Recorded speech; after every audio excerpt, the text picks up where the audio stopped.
น้องร้อยหาเพลอนี่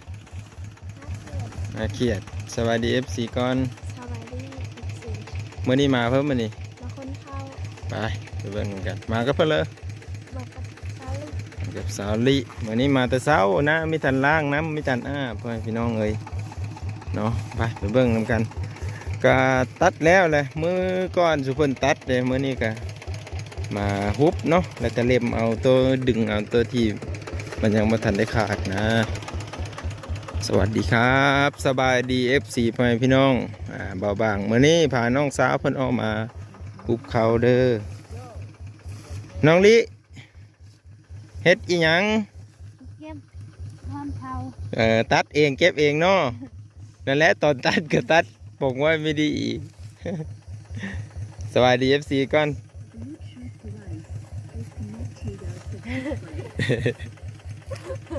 สวัสดีเอาไหมเอา1 2 3เลยสวัสดีโอ้วันนี้หุบเขาเนาะหน้ามีทันล่างกับมีการถ่ายคลิปไปเลยแล้วมันบอกอันนี้เป็นแปลงทางเข้ามาเนาะก็สิหุบตัวนี้แหละไปพ่อพี่น้องแต่มันยังบ่ทันได้แห้งดอกเนาะเพราะว่าเฮาสิพาไปเวียกทางอื่นนะป้าตัวหูกบบ่นี่น้องลี่หูกบบ่นี่ว่าคือมาพิลึกแท้นี่ไอ้กองป้องอยู่แม่นบ่โอ้น้องลี่เห็นหูกระปูเพิ่นว่ะหูกระปูหรือหูกบจะหูกบแหละระบบง่ายเลยเนาะจะหูกระปูจะหูกบเอาแปลงทางมันเท่าโอ้ยอย่างไรเติบไปพี่น้องเอ้ยอย่างไรเติบมื่อนี้บ้านนงก็ออกมาซอยแล้วมื่อนี้ไปดีบ้านน้องพ่อแม่พี่น้องมื่อนี้เพิ่นมาหุบข้าวซอยอย่างไรเติบอยู่บ้านคนข้าวซอยเพิ่น2 3 4ให้4ให้เนาะ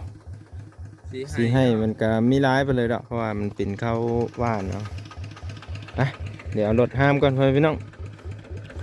รถห้ามไปเอาเข้ากันแบบนี้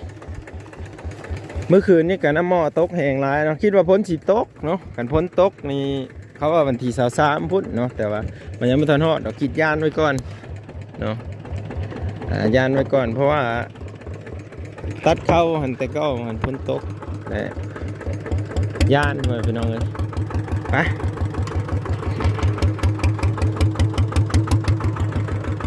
ปึ๊บ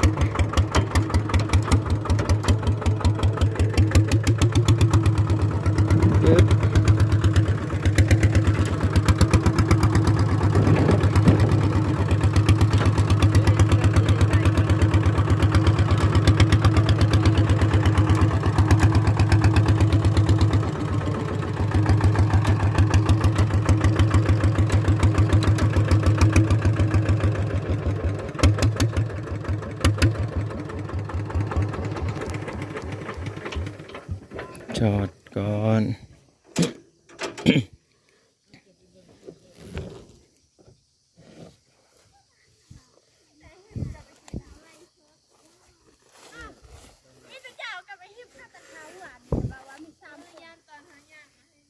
ว่านะ3 คนยืนผู้หนึ่งมันอยู่ไกล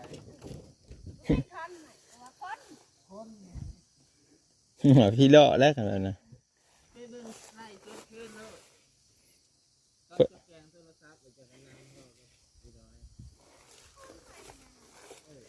จักแล้วมีคนออกมาไม่จักแบ่งกันไปพี่น้อง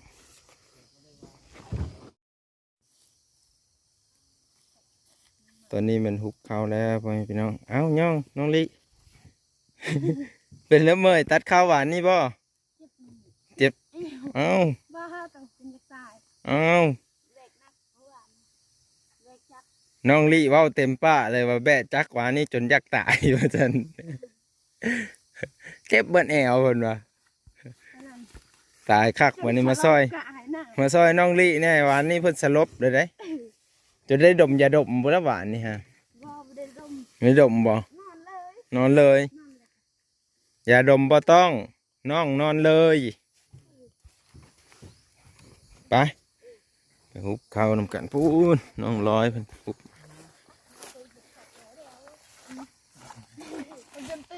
ยักษ์ก็ไม่ได้เบิ่ง เข้าเลย ทุกหอบสุดท้ายบ่น้องลิแล้วเนาะ แล้ว แล้วบานนี่ไว้พี่น้องฮึบเย็บกันหน่อยอันนี้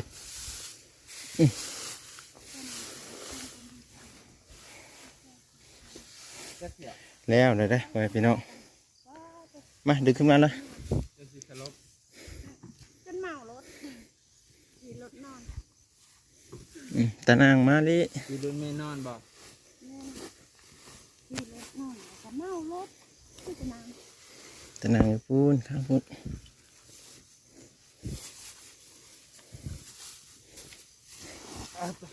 โอ้โห เด้อเด้อ ตรงขาด เห็นว่าตะนางนะ ประมาณบ่ ไม่มัดก็ได้เอาตะนางคุมมาเลย มันสิขาดมันขาด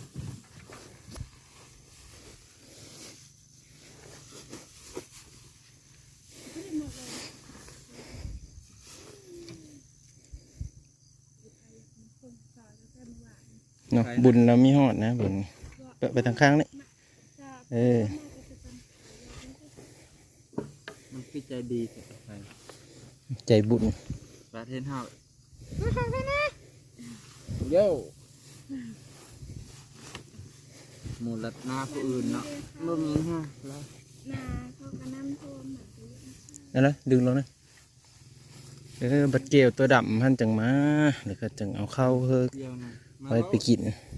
นี่ก้อย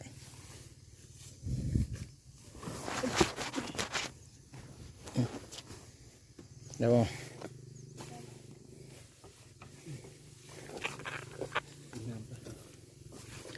ยิบจ็อบเลยเด้อบัดนี้เด้อพี่น้องเอ้ยแล้วครับน้องลี่เป็นผู้เก็บนี่คือมีเก็บเพิ่นเมิดเนาะบัดนี้ อ่ะ แล้ว แต่เมื่อได้บัดนี้ได้ ติดรถไทยแล้วกับมือ ตามราคาเลย ไปแล้วบัดนี้เมื่อยบ่ กระเมื่อย แต่นั้นก็ดีดอกเมื่อยหันเจ็บหลังเจ็บแอวเอาฮุบอันนี้แหละมันเส้นเอ็นทำมันติ่งเด้ ยังเด็กยังน้อยเมื่อยเลยเนาะ มันเจ็บกรามนี่ ไปพี่น้องดีครับแล้วเด้อบัดนี้ได้ไปเอาข้าวลงแล้วก็กินข้าวกินปลาแล้วไปเฮ็ดแนวอื่นได้บัดนี้ได้ครับผมครับเป็นบ่ดึงอันนี้ขึ้น ดึงอันนี้ขึ้นมาซะนี้ดึงขึ้นอย่าเร่งดึงขึ้นปึ๊บเอาอันนี้ดึงขึ้นเทิงดึงขึ้นมานี่เอาอันนี้ลงค่อยๆเอาลงค่อยเด้อกำเบื้องนี้ขึ้นมาพี่กำนี้ผู้นั่งอยู่ทางหล้างไปเลยจับเด้อ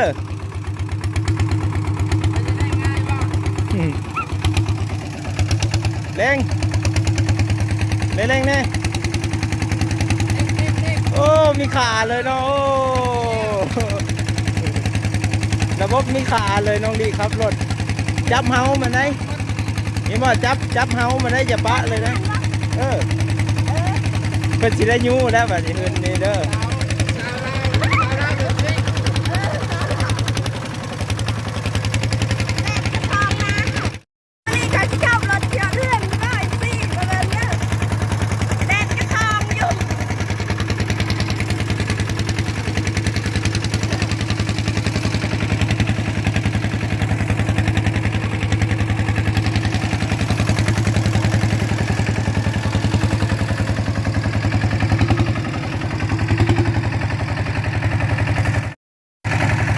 น้องลีเพิ่นขับรถ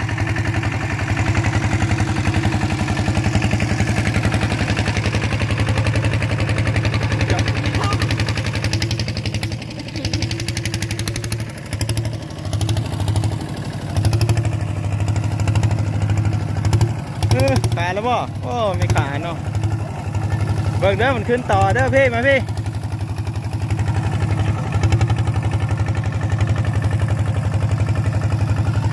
ประธานติดตามเบิ่งอยู่เหินพลังพอยพี่น้องเพิ่นเลิกขับรถคือมาพิลึกพิโลแท้เสียงดังหึ่นๆอยู่เบิ่งมาแล้วมาแต่คนเข้าบ่ โอ้ยเพื่อนผู้นี้บ่ขับรถนี่โอ้มาได้เด้อทอรถเจ้ามาได้เด้อมันดังเด้อเออปั๊มไม้มาได้นี่ได้โอ้ขับรถก็เป็นเนาะโอ้ขับรถก็เป็นเด้อเพื่อนนี่คือว่าทอรถเพื่อเลยมาดังหึ่นๆอยู่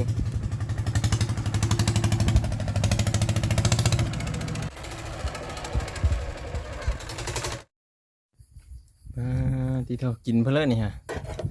บ่งสีขันหยาอยู่เอิ้น FC กินข้าวนำหน่อยกว่ากินข้าวแซ่บก็ได้มื้อนี้ก็ได้เนาะกินข้าวกับเพลินเนี่ยเด้มื้อนี้กินข้าวกับปิ้งป่าเด้อพ่อแม่พี่น้องนี่เห็นบ่ปิ้งป่าแซ่บๆเนาะมาแต่วนข้าวอีแม่ได้ปิ้งสู่กินเด้อนี่ผักงาคาไทยเพิ่นก็มีครบหมดพ่อแม่พี่น้องเอ้ยพักกันกาดแน่นี่เห็นบ่กาดธรรมศาสตร์ได้พ่อแม่พี่น้องเอ้ยมาเผ็ดดิบกันพักเอามาเผ็ดแดงมากินข้าวกันพี่น้อง